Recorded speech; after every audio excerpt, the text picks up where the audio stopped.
Chapter 9. Hunted Eye. Darkness was all there was.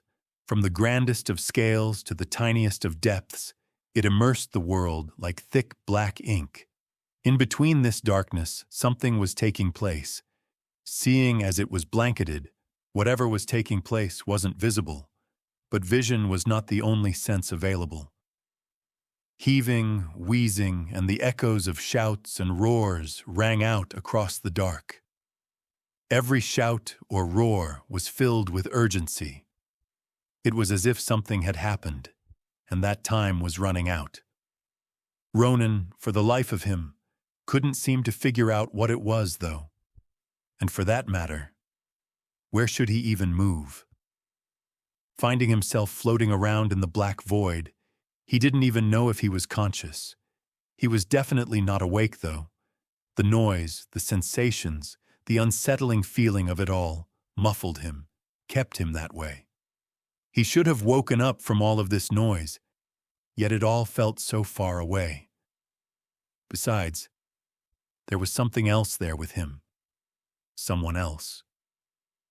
"It is felt, is it not?" the presence asked, defining the void. The crescendo of conflict gives life its very essence. It defines it, forms it, nurtures it.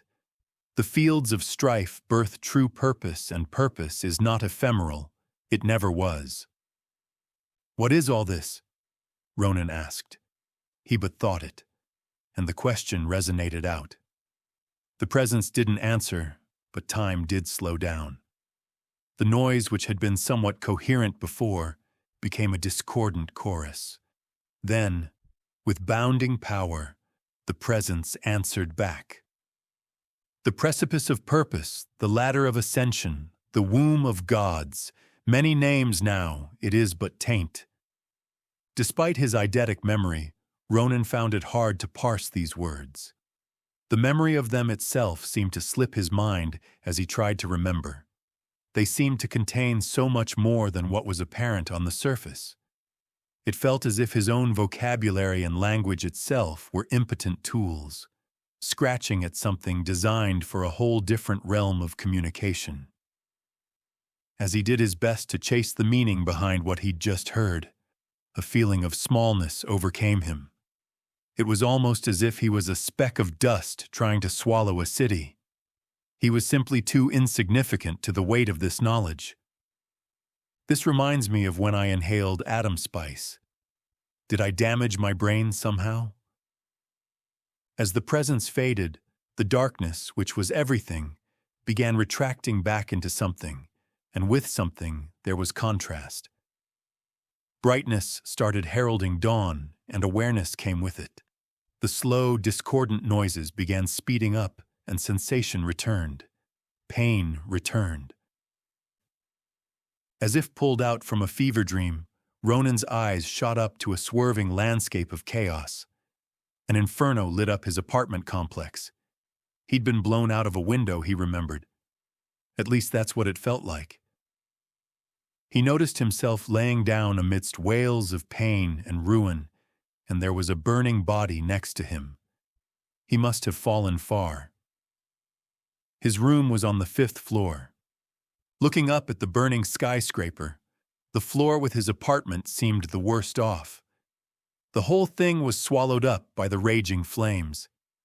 "Everything I have left from my parents is in that apartment," Ronin thought. As the fire snaked up towards the 6th floor, he could see people looking down from above. Many were rushing out the front door, likely residents from the 4th floor and below. Above the 5th floor, some were climbing up, attempting escape by searching for another path out of the skyscraper. He saw no one on the 5th floor, though. There were only flames there. At the edge of his vision, people on the streets were hysterically running about, and as his mind stabilized further, he spotted a man. "Sir, are you okay?" the figure looming over him asked. Ronin tried to respond, but all he managed to get out was a cough and a groan. "We got a live one here," the figure shouted, presumably calling for help. "Just hang in there. There's medical teams on the way, he began, consoling. Ronin didn't need consoling, and he certainly didn't need a medical team. A medical team would scan his body, take his blood. This was dangerous. With what he'd gotten involved with, if he was discovered, he might get executed, and that would be one of the better outcomes. No need. Ronin managed to get out as he sat up, trying to act healthy. Just as he did, though, a bright red light flashed past his eyes. What was that? The red light had been so bright he had to focus to see properly. But when he did, his eyes shot up in shock. What's wrong? Why are you looking at me like that? The man standing over him asked, confused. You're your chest, sir, was all Ronin managed to get out. Right in the middle of the man's chest, a 3-centimeter-wide hole had appeared. He could see all the way straight through to the other side. As smoke began rising from the charred opening, Ronin turned around. Right where his head had been when he was lying down, there was now a melted pool of metal and concrete. Laser-based sniper rifle? Was this shot for me? Ronin rolled out of the way, and another shot pierced the man. What the man began, then crumbled to the ground. A third shot flashed. Ronin needed to find cover.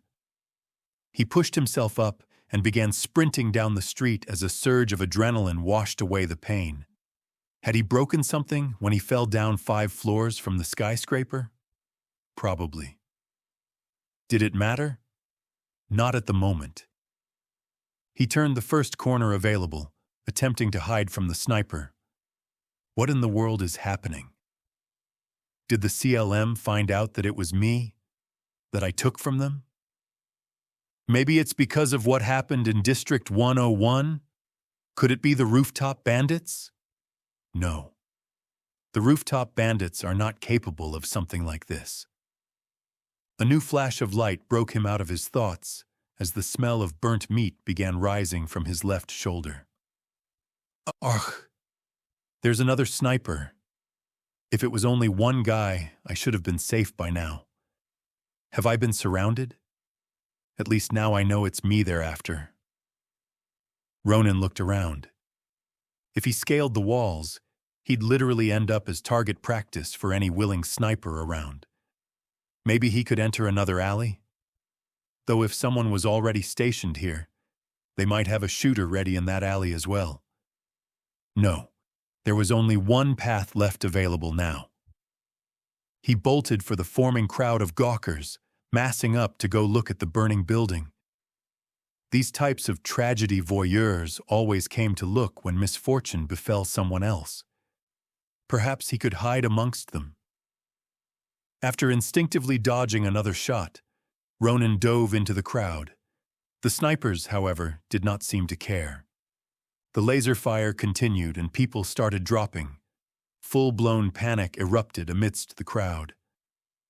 Ronin, fortunately, still only had a burned left shoulder, but this could not go on for much longer.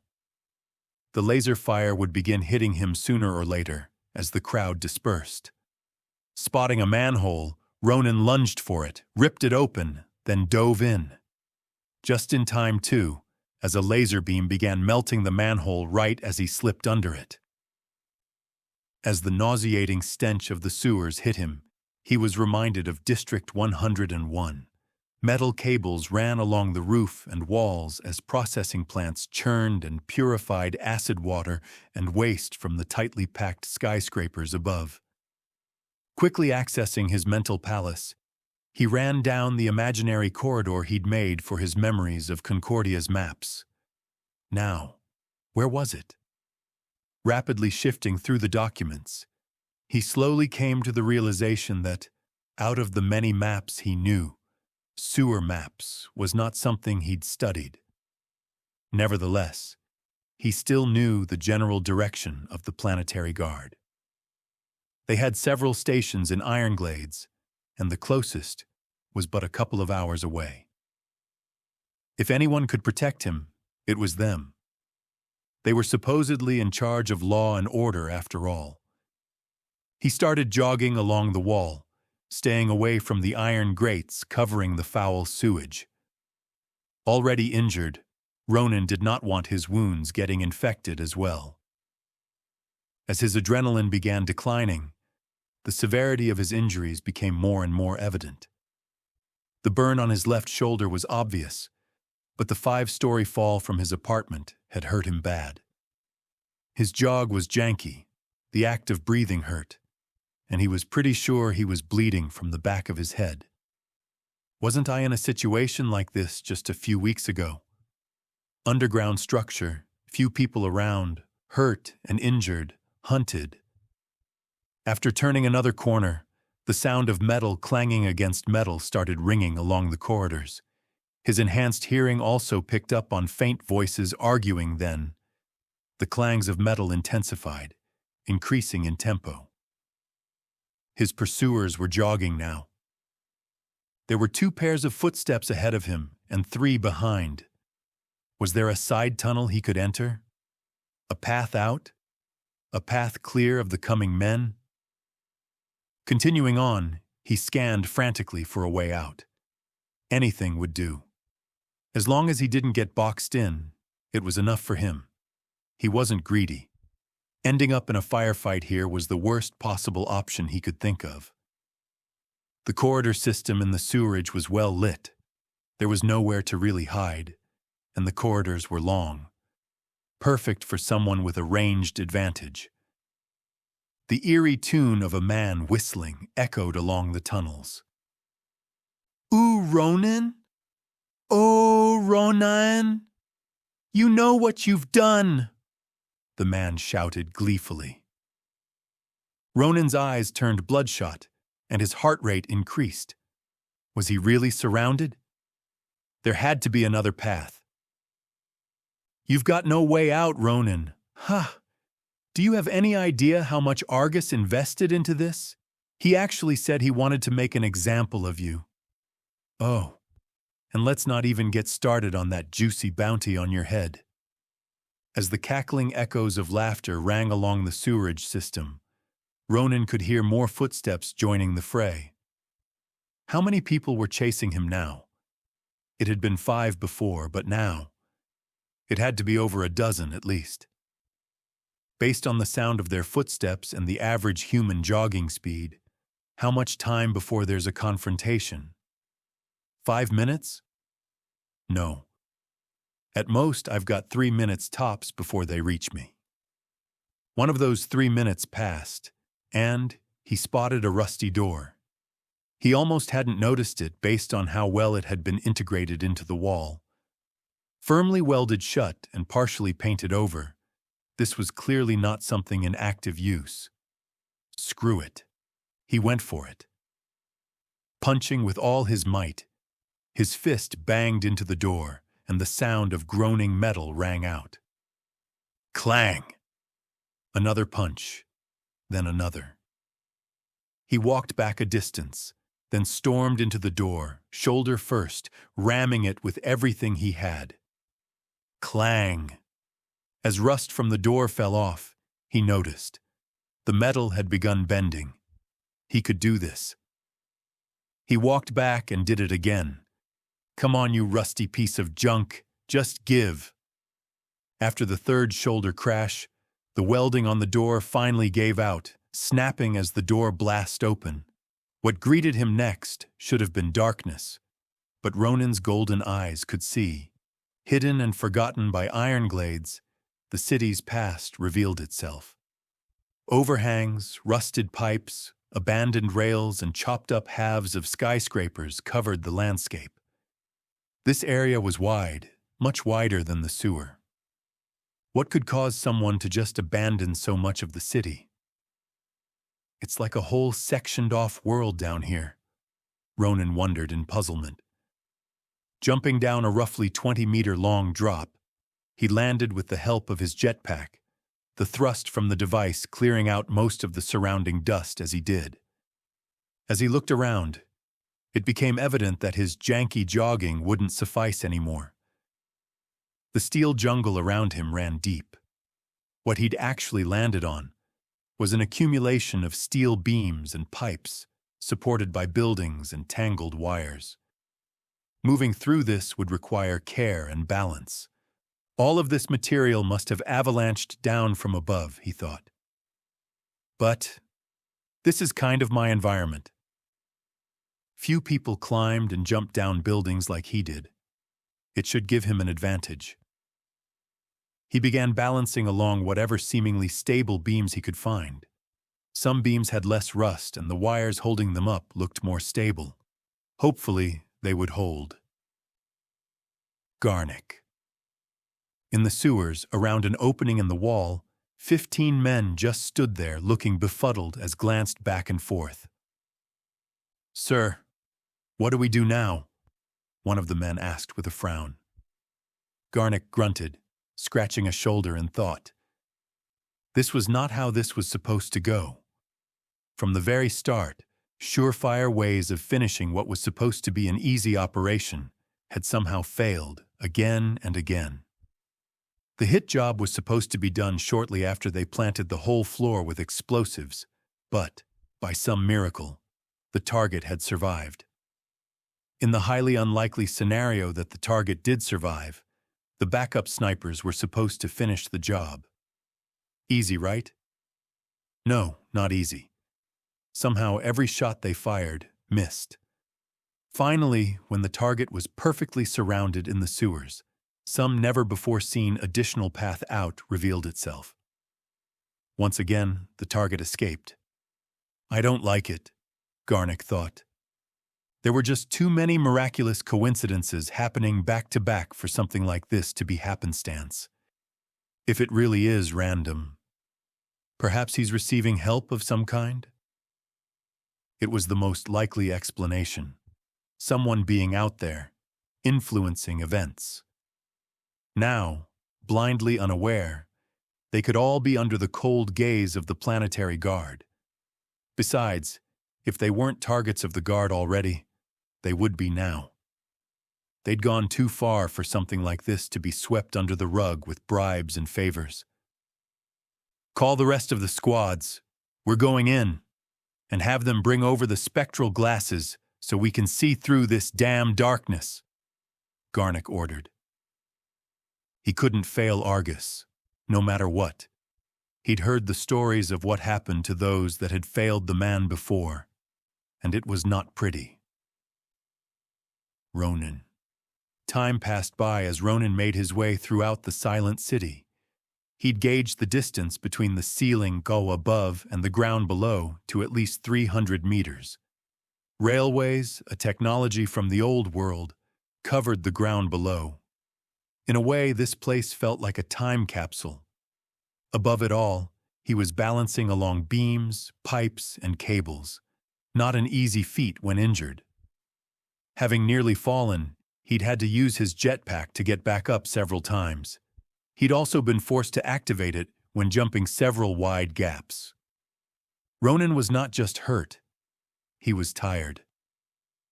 Most of his near falls had happened just recently, and he was losing battery power.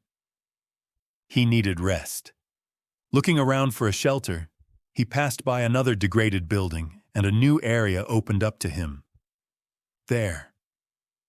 Spotting a building that looked habitable, he jumped off the beam.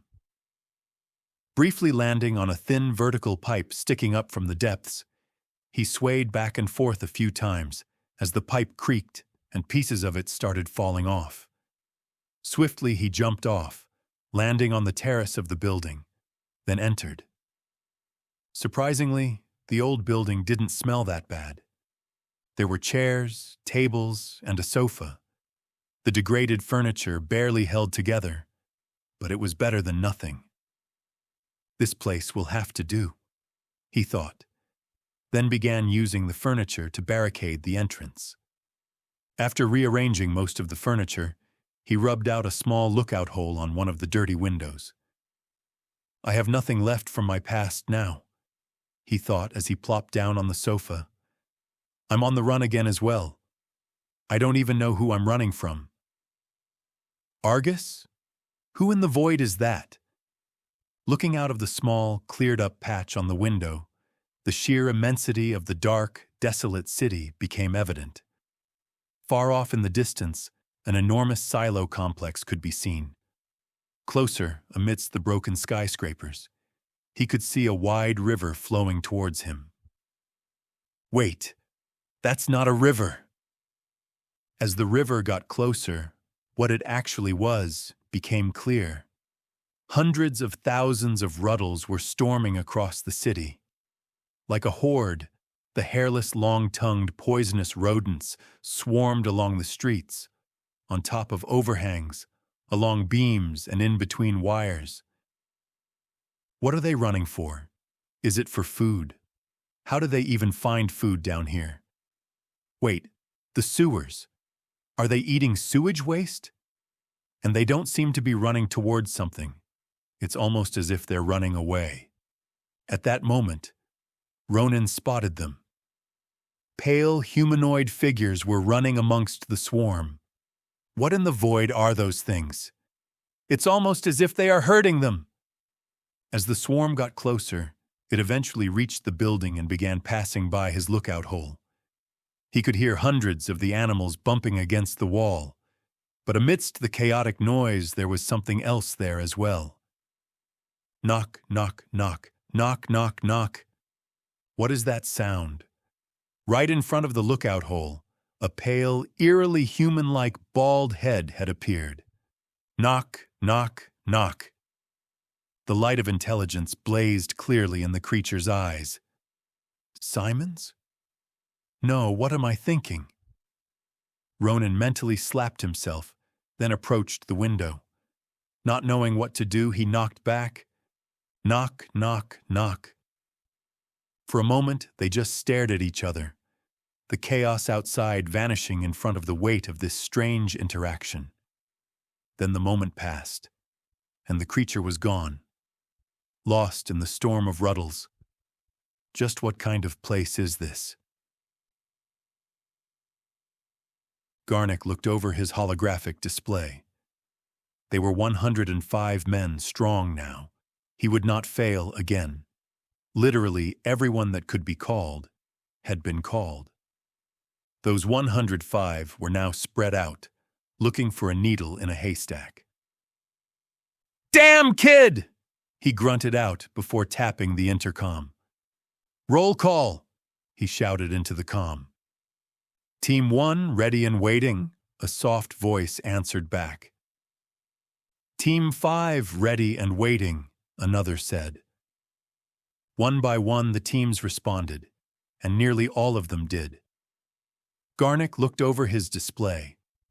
There was one group missing. Team 3. "Team 3, do you copy?" he asked. "Team 3, respond." Finally, the intercom opened up and heavy breathing could be heard at the other end of the line. Garnick's holoscreen still showed Team 3 as green. That is, the team hadn't signaled they were in any form of distress. "Stand by," he finally heard back. "Team 3, what's your status?" What in the world was going on? He could clearly hear the team leader. He was still there. He still had access to his comms. What could cause them to not answer? "Boss, I thought it was a river, but it's a horde.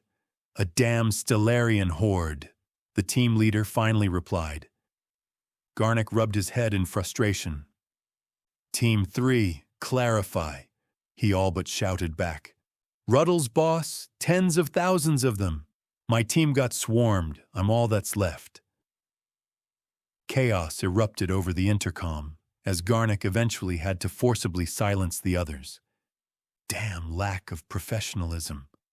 Why did I even expect a bunch of criminals to follow protocol? Not like we are risking our lives here or anything. With only Garnick having speaking access now, it was time to get these idiots in line. Listen, and this goes to every team. When your team is in distress, flip the switch on your display so we all know what's going on. If you don't, all hell could break loose on your end, and not a single team would know. That means no. Help will come. So follow the damn protocol from now on. Now, Team 3, continue. He gave what little remained of Team 3 their access back. Cough. Sorry about that, boss. I'm transferring over my location right now. The swarm, though, it was so big even the spectral glasses couldn't cover it. All I know is that the swarm was headed directly towards me before I ran. It dawned on Garnick then. Team 3 had scouted ahead, directly in front of them. That meant that they'd soon get swarmed too. A horde, he called it. If it's really as large as he claims, we're all in trouble. All teams scatter. Seek shelter immediately, he shouted. The teams started scrambling towards safety as Garnick restored comms access. He looked over his display. All teams besides Team 3 remained green. Hopefully it will stay that way. It did not stay that way. As the first minute passed, Team 5's dot turned orange and began blinking. Team 5, report. Sir, we've lost 2 members. The horde just suddenly swarmed us. Me, Hugin, and Dappy have barricaded ourselves in an abandoned building. But I don't think seeking shelter will be of much use. They're breaking through the barricade as we speak. Garnick immediately cut Team 5's access to comms. The last thing his men needed now was more panic and confusion. Seeking shelter was the only option. They neither had the terrain nor the right weaponry to fight this. As for having subordinates question his direct orders over comms, if he allowed that, he might as well call off the mission right now and be done with it. As he climbed along the abandoned pipes, searching for a shelter himself, he snuck a peek at the display again. 7 new teams now showed their status as Orange BIP, another one. This team showed their status as Red. In other words, everyone besides one person in that team had died. Out of a total of 21 teams, almost half of us has lost members. Garnick had been angry before, but now that anger was turning into something else, he was beginning to feel fear.